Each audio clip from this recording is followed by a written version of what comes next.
muy buenos días, muy buenas tardes o quizás muy buenas noches, estimado oyente, según sea la hora y el país donde se encuentre. Reciba nuestro característico saludo habitual del programa de quien les habla, el pastor bautista Nikos Ricoy, director del programa Encuentros y pastor general de las iglesias del Ministerio Tinajas en todo el ambiente hispanoamericano, emitiendo desde aquí en Valencia, España. Saludos de parte del equipo de trabajo del Ministerio Tinajas y le damos la bienvenida una vez más a nuestro nuevo programa semanal Encuentros.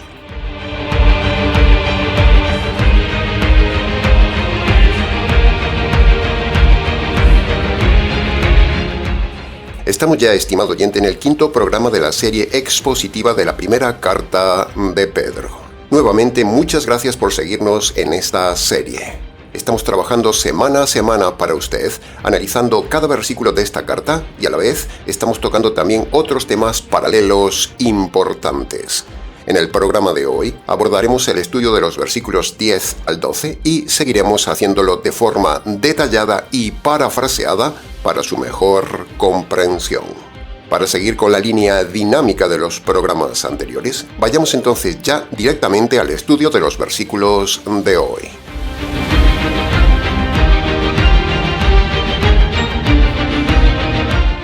Entremos entonces en el análisis, comentario y enseñanzas del versículo 10 que dice: Los profetas escribieron e investigaron diligentemente sobre la gracia de esta salvación destinada a ustedes. En los tres versículos de hoy, la centralidad está en los profetas. Por lo tanto, punto número 1. ¿Qué es teológicamente hablando un profeta? Bueno, primero, ante todo, el verdadero profeta bíblico era una persona con capacidad de exponer fielmente la palabra de Dios de parte de Dios. Segundo, era también una persona con capacidad de anunciar de parte de Dios cosas del futuro de forma exacta. De ahí quedó el término profeta, alguien que anuncia el futuro. Pero en realidad lo central de un profeta es alguien que expone correctamente la palabra de Dios. Nosotros también somos profetas, estimado oyente, aunque le parezca raro oírlo. Simplemente lo somos porque explicamos correctamente la palabra de Dios. No somos profetas en el sentido de predecir el futuro o hablarle algo personal de parte de Dios, como hacen los lobos del día de hoy. No. Simplemente somos expositores de la palabra de Dios. Punto número 2. En el día de hoy ya no hay profetas que anuncien el futuro ni añadan doctrina a la palabra de Dios. Razone esto conmigo. Primero, si hoy hubiera necesidad de profetas, eso significaría que la Biblia actualmente estaría incompleta. Segundo, si hoy hubiera profetas, eso implicaría que la Biblia no es suficiente, y eso no es así. Tercero, si la Biblia es incompleta e insuficiente, entonces sería una injusticia para aquellos que aún no tienen la palabra de esos modernos profetas que hay hoy. Cuarto, si un profeta no dice nada nuevo de la revelación de Dios, entonces, ¿para qué se autodenomina profeta? Es absurdo. Quinto, si un profeta dice algo nuevo, pero no coincide con lo escrito en la palabra de Dios ni se cumple, entonces es un falso profeta. Habría que lapidarlo. Sexto, si un profeta dice las profecías que ya están escritas en la Biblia, entonces no necesitamos ese profeta. El título de profeta que se pone le queda grande, es presunción y es orgullo. Y séptimo, 1 Corintios capítulo 13, versículo 8 dice que las profecías, es decir, la revelación de Dios, en algún momento se acabarán. Por lo tanto, implica un límite de tiempo de existencia de los profetas y las profecías. Y así fue. Estamos en ese tiempo donde ya no hay profecías y las que tenemos ya son suficientes. Así que si en su iglesia o denominación hay algún soberbio, arrogante líder que se autoproclama profeta o apóstol, o que Dios le habla, usted está ante un impostor. Para preguntas del tema, escríbanos. Punto número 3. Fíjese ahora en la frase que dice: investigaron diligentemente sobre la salvación. Entonces la pregunta automática, personal y autorreflexiva que le hacemos a usted es: ¿Está usted tomando ejemplo de estos hombres de Dios, investigando las maravillas de la salvación y de la palabra de Dios? ¿Dedica usted tiempo a profundizar en la palabra de Dios? ¿Está usando usted el método expositivo que venimos enseñándole vez tras vez? ¿Se estudia correctamente en su iglesia el tema de la salvación? ¿Cómo se enseña la salvación en su iglesia? ¿La salvación en sus iglesias es por obras, por pertenecer a esa iglesia, por el bautismo? ¿Cómo se enseña la salvación en su iglesia? ¿Ha investigado diligentemente si le enseñan correctamente la palabra de Dios en su iglesia? ¿El tema de la salvación es el tema más importante en su iglesia? ¿O es más importante el tema de prosperar, sanidades, milagros, emociones, dinero, chistes, shows y profecías? ¿Qué cosa es importante en su iglesia? ¿Qué lugar de importancia ocupa la salvación de su alma en su iglesia y en su pastor, estimado oyente? Tome ejemplo de este pasaje, estudie e investigue diligentemente sobre la salvación que le enseñan en su iglesia, a ver si le enseñan correctamente.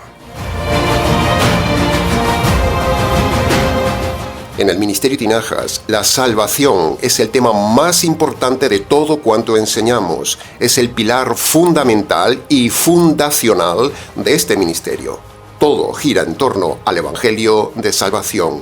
Somos imitadores de los profetas. En el Ministerio Tinajas hemos investigado cuidadosamente el tema de la salvación y hemos llegado a la conclusión que la salvación para los gentiles es algo jurídico. Así que a continuación escuche el resultado de nuestra investigación que demuestra cómo la salvación es algo netamente jurídico. La Biblia dice que Dios es juez y el hombre un delincuente porque comete delitos al romper la ley de Dios. Entonces, Dios como juez tendría que aplicar la justicia sobre el hombre delincuente, pero si Dios aplicara la justicia sobre el hombre delincuente al momento de pecar, Dios lo mataría y el hombre iría directamente a la cárcel eterna. Pero Dios, en su paciencia, otorga al hombre libertad condicional y no le quita la vida, sino que aún encima diseña un plan jurídico para salvar al hombre delincuente de la cárcel eterna. Con ese plan jurídico, Dios, el juez, hace dos cosas. Primero, no se salta su justicia al perdonar al hombre, porque sin justicia satisfecha, Dios no puede perdonar. Primero debe satisfacer la justicia que despierta al hombre con sus injusticias. Y segundo, con ese plan jurídico diseñado por Dios, el hombre puede recibir entonces jurídicamente el perdón de sus delitos y ser declarado inocente. Para este maravilloso plan jurídico de Dios, el Hijo del Juez se hace hombre, cumple toda la ley de Dios y aún encima se ofrece a recibir la justicia que merece el hombre delincuente. Entonces, cuando Dios el Juez descarga su justicia sobre su Hijo, Dios queda satisfecho y su justicia queda aplacada. Pero, con esta parte jurídica hecha por Dios, el hombre delincuente aún no queda absuelto de sus delitos, porque Dios manda que el hombre ahora haga su parte jurídica en su libre albedrío para ser absuelto. Dios le manda a todo hombre que obedezca dos requisitos jurídicos, como dice la ley del artículo MR.1/15. El primer requisito jurídico es que el hombre delincuente debe humillarse ante Dios el juez, debe reconocer sus delitos de forma concreta y debe apartarse de ellos. Ese es el arrepentimiento por orden del juez. El segundo requisito jurídico es que el hombre debe reconocer que merece la justicia de Dios el juez por sus delitos. A la vez, el hombre debe reconocer también que esa justicia le cayó al Señor Jesús, el Hijo del juez en la cruz. Y por último, el hombre delincuente debe ampararse ante el juez, tomando esa justicia caída sobre el Señor Jesús, el hombre inocente. Cuando el hombre culpable obedece estos dos requisitos jurídicos puestos por Dios, Dios el juez lo declara jurídicamente inocente y libre de todos los cargos de sus delitos. ¿No le parece un plan tremendamente racional y maravillosamente jurídico? Los pecados demandan justicia, de parte de Dios, y el pecador solo tiene injusticias en su vida para ofrecerle a Dios. Pero Dios diseñó un plan para el perdón de pecados, un plan que satisface la justicia divina y a la vez puede perdonar al pecador sin dejar de ser justo. Ese plan se llama el Evangelio. Dios descarga la justicia que merece el hombre pecador sobre su Hijo en la cruz, y así queda satisfecho en su justicia. Sin previa justicia satisfecha no hay perdón de pecados.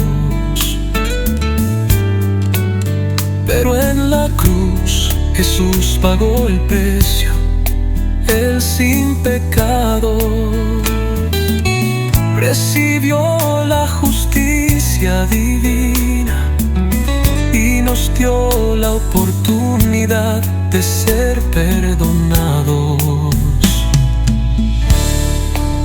Gracias, Señor, porque sin esa justicia estaríamos muertos por toda la eternidad bajo la misma ira y justicia de Dios que te cayó a ti en la cruz. ¿Le han enseñado esta salvación en su iglesia, estimado oyente? ¿Ha visto cuántos términos jurídicos hemos usado en el relato? Todo es jurídico, todo es bíblico, no nos hemos inventado nada. Todo lo que le hemos dicho es irrefutable, estimado oyente. Este es el plan verdadero de salvación de Dios que hemos investigado cuidadosamente en las Escrituras, imitando tal como lo hicieron los profetas en su día, como dice este pasaje. Hemos tomado ejemplo de los profetas, hemos investigado cuidadosamente. Aquí no enseñamos la facilonería americana de la oración de fe, eso no es bíblico. Aquí no enseñamos la falsa salvación presentada por las iglesias católicas, calvinistas, adventistas, presbiterianas, anglicanas, ortodoxas, pentecostales, arminianas, pelagianas, unicitarias, bautistas, liberales, mesiánicas, rabínicas y un largo etcétera. El evangelio jurídico es el gran descubrimiento, es la joya de la corona del reino que exponemos en el Ministerio Tinajas para usted. Un evangelio que salva, un evangelio con poder y a la vez un evangelio que nos enorgullece poder enseñarlo para ayudar al mundo y para que usted, estimado oyente que me escucha, sea librado de la justicia de Dios, del juicio de Dios y de la cárcel eterna de Dios. Solo el evangelio jurídico le salva. La salvación verdadera es jurídica, no tiene nada que ver con la mentira de pase al frente, o de ir a misa, o de bautizarse para salvarse, o de aceptar a Jesús en el corazón, o de confesarse al sacerdote, o entregarle la vida a Dios, o creer en Jesús. Nada de eso le salva. Bien, queda dicho. Para preguntas del tema, escríbanos.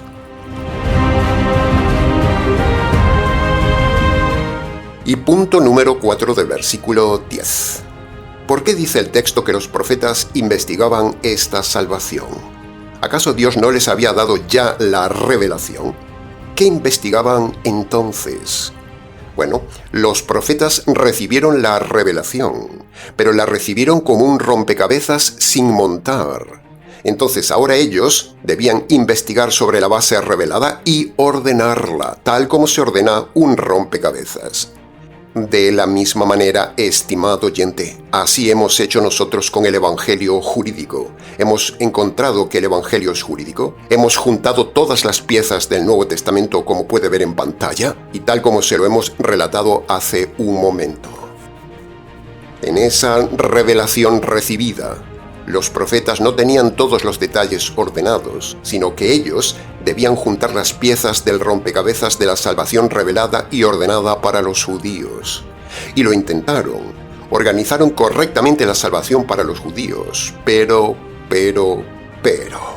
Los profetas de Israel solo investigaron la salvación para los judíos, no para los gentiles. La revelación del Evangelio jurídico para los gentiles aún estaba oculta en el Antiguo Testamento. La revelación del Evangelio jurídico para los gentiles está solo revelada en el Nuevo Testamento, solo a Pablo, el profeta, a los gentiles. Por eso Pedro, en sus cartas, no habla nada del Evangelio jurídico, porque él es judío y fue enviado a los judíos. Él habla con enfoque mesiánico. Él habla como los profetas del Antiguo Testamento y no con enfoque jurídico como Pablo. Pablo es el único profeta que nos ha revelado el Evangelio jurídico y nosotros también. Por eso, estimado oyente, nosotros como modernos profetas, como un Pablo moderno, nos ha tocado investigar, juntar las piezas jurídicas, ordenar todo y presentarle la salvación a usted desde el punto de vista jurídico de Dios, tal como se lo hemos dicho antes, combinando correctamente los elementos jurídicos básicos que tiene en pantalla.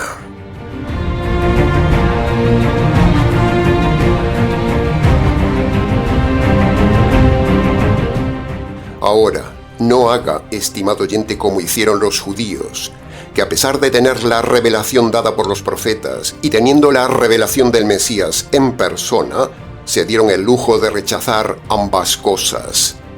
La pregunta es, ¿dónde están ahora esos judíos? ¿Quiere ir usted a dónde están ellos ahora? Para preguntas del tema, escríbanos.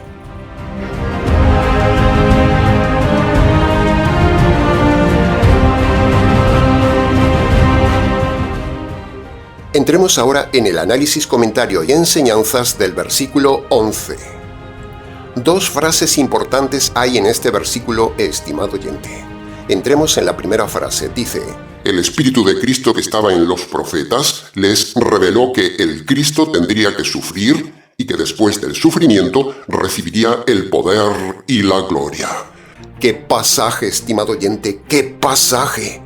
Entonces, ¿qué significado tiene este pasaje intenso? Bueno, pues sencillo. En este pasaje se nos habla de que el Mesías vendría primero como salvador del alma del hombre y como sufridor de su propia alma. Se lo repito.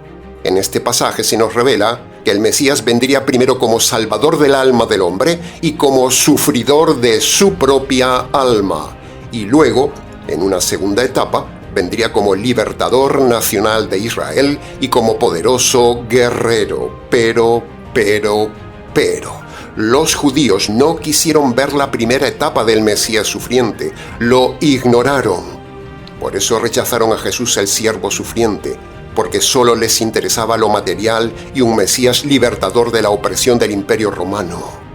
Judas y el resto de judíos solo querían un Mesías libertador para ser libres de los romanos y ser la gran nación del mundo, pero no querían ver su esclavitud personal, ni ser libre de sus pecados, ni tampoco salir de su miseria individual. De la misma manera, estimado oyente, así sucede hoy. Los gentiles de las iglesias institucionales de hoy no quieren ver un Mesías sufriente espiritual, solo quieren ver un Mesías proveedor material. Se repite la misma historia que con los judíos, porque el hombre no cambia con los siglos. La pregunta es, ¿qué tipo de Mesías le predican en su iglesia, estimado oyente? ¿Le predican el sufrimiento del alma desgarrada del Hijo de Dios en la cruz por sus injusticias y sus delitos? ¿O le predican un Cristo materialista? ¿Se da cuenta de la similitud del tema? La enseñanza de este estudio de hoy es sencillamente asombrosa.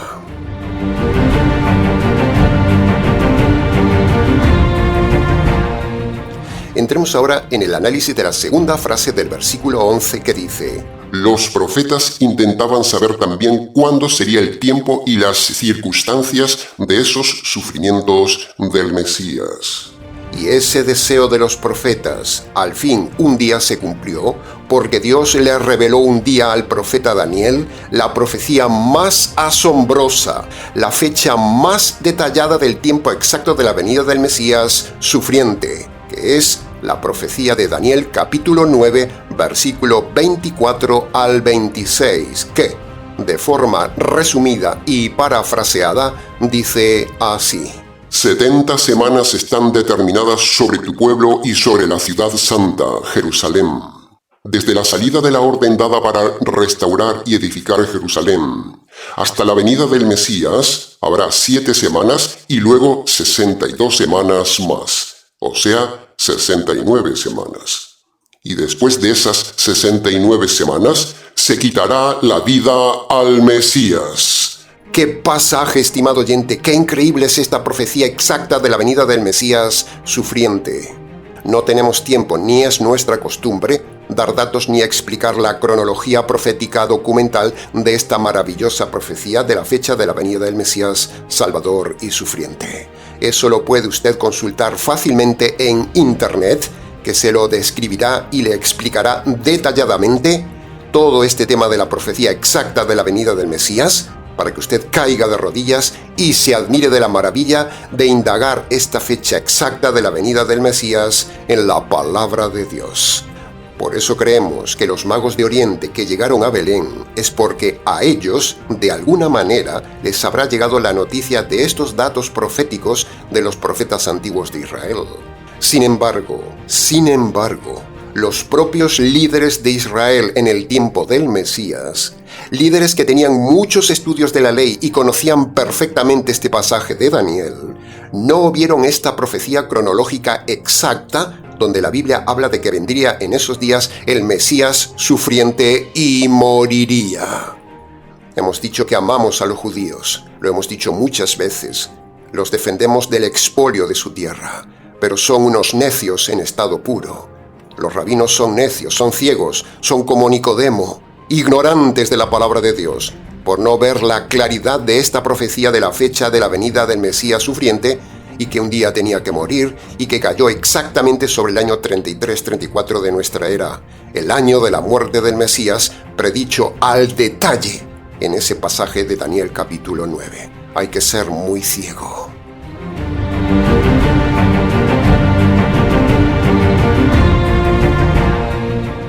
Cuando usted consulta la historia y hace las cuentas de los años que van desde la orden de Artajerjes, el emperador de Persia, de reconstruir Jerusalén, hasta la venida del Mesías, como dice Daniel, el cálculo de los años es matemáticamente exacto y justo cae en la última Pascua donde murió el Cordero de Dios, el Mesías sufriente.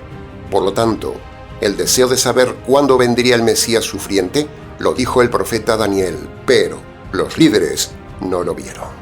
Por eso decimos que los judíos son necios, por no escudriñar las Escrituras diligentemente, como dice aquí el pasaje de Pedro, y en cambio aún están esperando un Mesías que ya vino y tratando de restaurar un templo inútil que no les sirve de nada.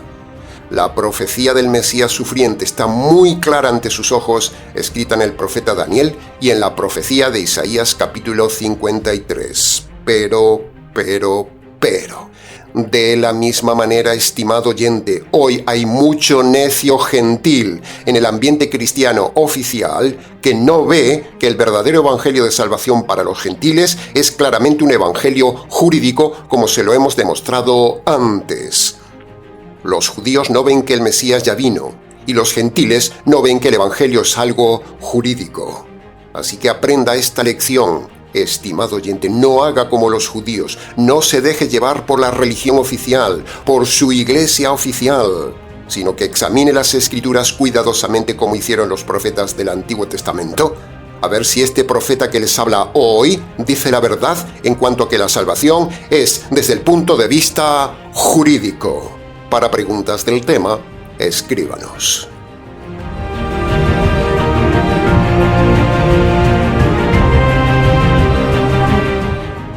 Y entremos ya en el análisis del último versículo de hoy, el versículo 12. El versículo 12 tiene 4 frases importantes. Vayamos con la primera frase que dice: El mensaje recibido por los profetas no era solo para ellos mismos, sino también para ustedes. ¿Qué significa esta frase? Bueno, esta frase nos enseña que los profetas dieron su vida y dejaron todo para ponerse al servicio del Señor, para llevar a la gente de su pueblo el mensaje de salvación. De la misma manera, estimado oyente, en el día de hoy, Nosotros, los profetas, hemos dejado todo, nos hemos preparado diligentemente, nos hemos sacrificado y tenemos impregnado en nuestro ser esta visión de llevarle a usted el mensaje que un día nosotros recibimos y así continuar la cadena evangelística desde el Calvario hasta usted. Así como Dios conservó milagrosamente la línea mesiánica por siglos, desde la muerte del animal con Adán y Eva en Génesis hasta el Mesías en el Calvario, de la misma manera así es el milagro de la línea ininterrumpida del Evangelio a los gentiles, que lleva 21 siglos continuado, eslabón tras eslabón, hasta llegar a usted. Desde el Calvario, pasando por Pablo y siguiendo por una línea fina de pocos hombres fieles a lo largo de los siglos, el milagro del Evangelio verdadero y jurídico llega hasta usted por medio nuestro. ¿Cómo se va a dar el lujo de rechazar el Evangelio que Dios ha conservado para usted a lo largo de los siglos como un verdadero y maravilloso milagro? ¿Cómo se va a dar ese lujo? A lo largo del camino desde el Calvario hasta hoy, se han ido inventando otros evangelios, pero el verdadero y único evangelio del reino, el evangelio jurídico a los gentiles, ha permanecido intacto porque las puertas del infierno no han prevalecido nunca contra el verdadero evangelio. Nunca se ha interrumpido la línea evangelística, de la misma manera que nunca se ha interrumpido la línea mesiánica desde Adán hasta el nuevo Adán. Al igual que los profetas, en el Ministerio Tinajas le damos a usted lo que nosotros hemos recibido en su día. Somos colaboradores de Dios. Le compartimos a usted lo que Dios está involucrado en conservar hasta el final de los tiempos, el Evangelio.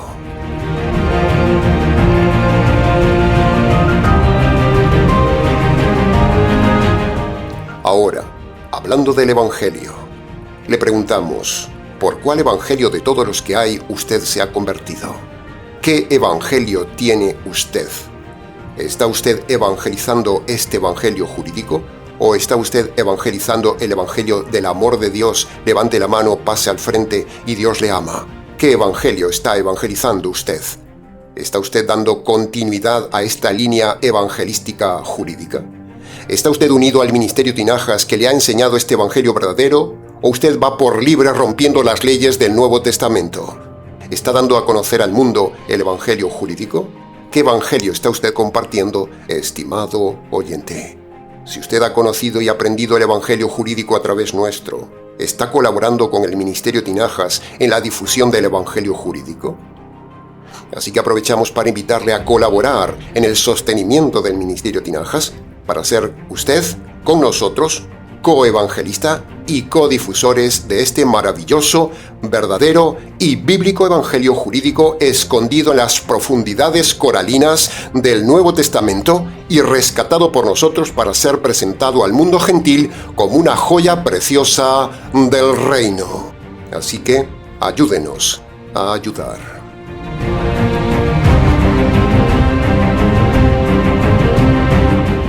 Y entremos ya en la segunda frase del versículo 12. Dice: Ellos, los profetas, enseñaron el mismo mensaje que ahora ustedes han recibido por medio de los predicadores del Evangelio.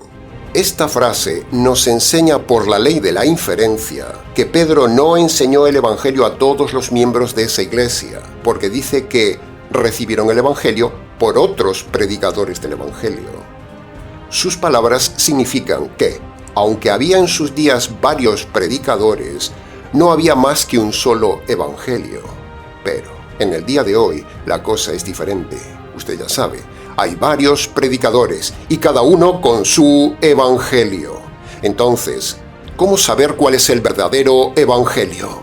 Bueno, para eso haga usted dos cosas. Primero, razone lo que le decimos hoy. Y segundo, haga como los bereanos, estudie la Escritura cuidadosamente a ver si lo que decimos es verdad.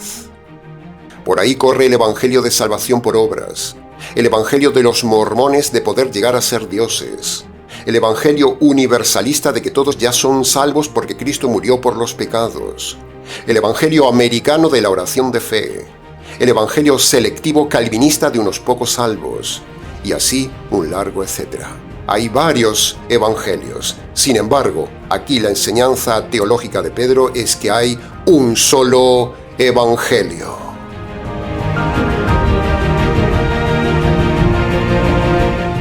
Entremos en la tercera frase del versículo 12. En esta frase se nos habla del trabajo de la persona del Espíritu Santo. Así que es la ocasión ideal para decir y demostrar que el Espíritu Santo es una persona, porque solo una persona puede enseñar, revelar, guiar, hablar y dirigir, tal como vemos que hizo con los profetas. Por lo tanto, con esta frase quedan desacreditados los herejes unicitarios y unitarios. El Espíritu Santo es una persona divina, señores. Es diferente de las otras dos personas de la divinidad, pero no es una fuerza y tiene funciones. Su función primera es enseñar la profecía a los hombres de Dios antiguos antes de la venida del Mesías. Y su segunda función es la obra actual del Espíritu Santo, que ya no es dar revelación, porque la revelación se ha terminado, sino que su obra ahora es jurídica, es hacer una obra fiscal, porque su obra es convencer al delincuente pecador de que ha cometido delitos, de que Dios le va a aplicar la justicia por sus delitos y de que eso sucederá el día del juicio de Dios, cuando Dios analice sus delitos, como dice Juan capítulo 16, versículo 8. Cuando Jesús terminó su parte en la obra jurídica, es decir, recibir la justicia de Dios, ahora la obra jurídica la continúa el Espíritu Santo al hablarle a los hombres delincuentes, a sus conciencias, al recordarles sus delitos que han cometido en su vida, y que esos delitos merecen la justicia y luego el juicio, como dice Juan capítulo 16, versículo 8. Todo es jurídico, porque Dios es un Dios jurídico. El Padre es juez, el Hijo es abogado y el Espíritu Santo es fiscal. Todo es jurídico. Dios es jurídico, el Evangelio es jurídico, el ministerio del Espíritu Santo es jurídico, nuestra prédica es jurídica y los elementos de la salvación son jurídicos. Así que, jaque a los predicadores de los falsos evangelios.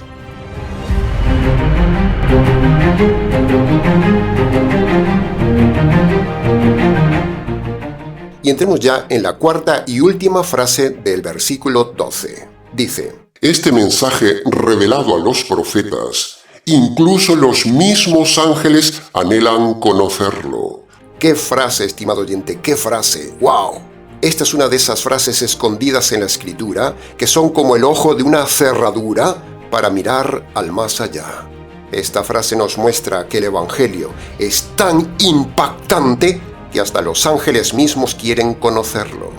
Pedro estaba escribiendo a los cristianos judíos sus cartas para consolarlos, porque estaban sufriendo pruebas y aflicciones, y él los consuela con sus palabras. Pero llegados a este lugar de su carta, hay un giro inesperado en el relato, hay una expresión única en toda la Biblia. Los ángeles anhelan conocer el Evangelio. Esa frase, cuando uno se detiene en ella, impacta el alma y expande la mente. ¿Qué quiere decir esta revelación escondida en esta esquina de la palabra de Dios? Bueno, siendo sobrios y sin entrar en sensacionalismos, creemos que los ángeles buenos miran la tierra y desean intensamente saber con detalle qué pasó cuando el Rey de la Gloria bajó a la tierra. Los ángeles vieron bajar al Señor por la escalera de Jacob, pero lo que no comprendieron y anhelan comprender es la parte humana. ¿Qué pasó en la tierra cuando bajó el Mesías? Es como que quieren que alguien humano les explique en sus palabras qué significó para nosotros que el Rey bajara a la tierra. Esa inclinación de los ángeles por las ventanas del cielo hacia la tierra para tratar de comprender el Evangelio es algo fascinante y misterioso. Pero, ¿por qué lo hacen?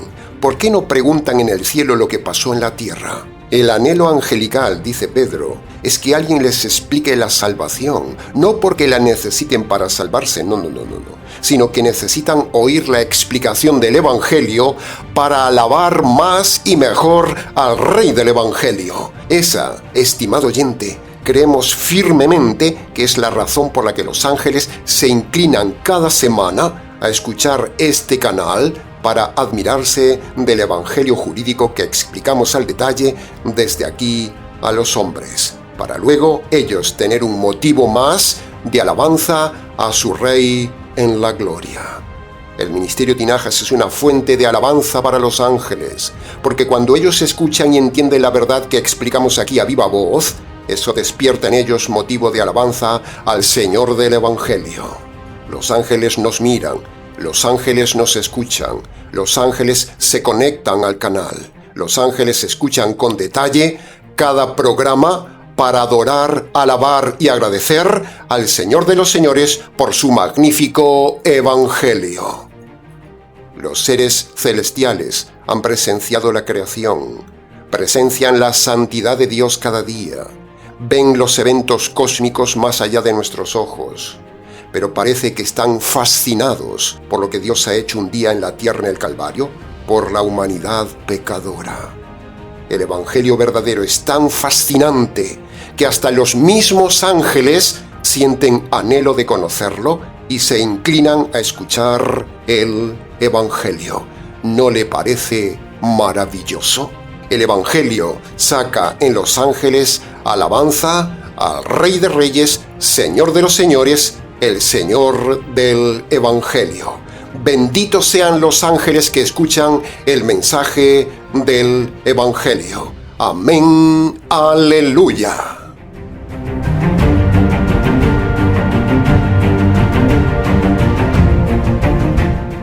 Ahora, la magnitud de esta frase que hemos comentado, es decir, la curiosidad de los ángeles, tristemente, contrasta con la indiferencia humana hacia el verdadero Evangelio. Es increíble. Los hombres solo buscan de Dios comer, dinero y buena salud. ¿Qué pensarán los ángeles de ese falso Evangelio? Así como se admiran del verdadero Evangelio, los ángeles que miran a la tierra se horrorizarán del falso Evangelio que ofende al Señor del Evangelio. Si los ángeles que no son los beneficiarios directos están tan interesados y asombrados por el Evangelio, ¿cuánto más los humanos deberían estar interesados en conocer este Evangelio de salvación jurídica? Sin embargo, decimos como Pablo y como Isaías: Señor, ¿quién ha creído nuestro mensaje? La respuesta es prácticamente nadie. ¿En qué grupo está usted, estimado oyente? ¿En qué grupo está su alma? ¿En el grupo de los hombres indiferentes al Evangelio o en el grupo de los ángeles admiradores del Evangelio?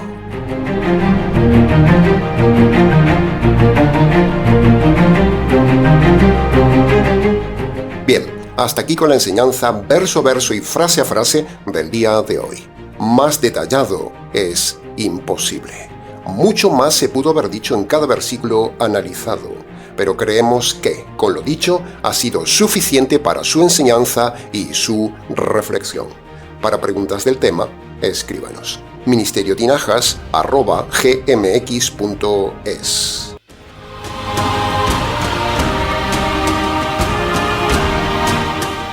Nada más por hoy, estimado oyente. No se olvide de ayudar al Ministerio Tinajas en este mes. Lo necesitamos para seguir enseñando la verdad. Muchas gracias anticipadas y muchas gracias también a los colaboradores, sin los cuales no sería posible este programa.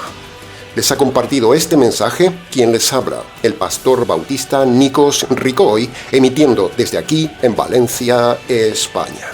Será entonces con el gusto de siempre, hasta el próximo mensaje, aquí en nuestro habitual programa semanal Encuentros.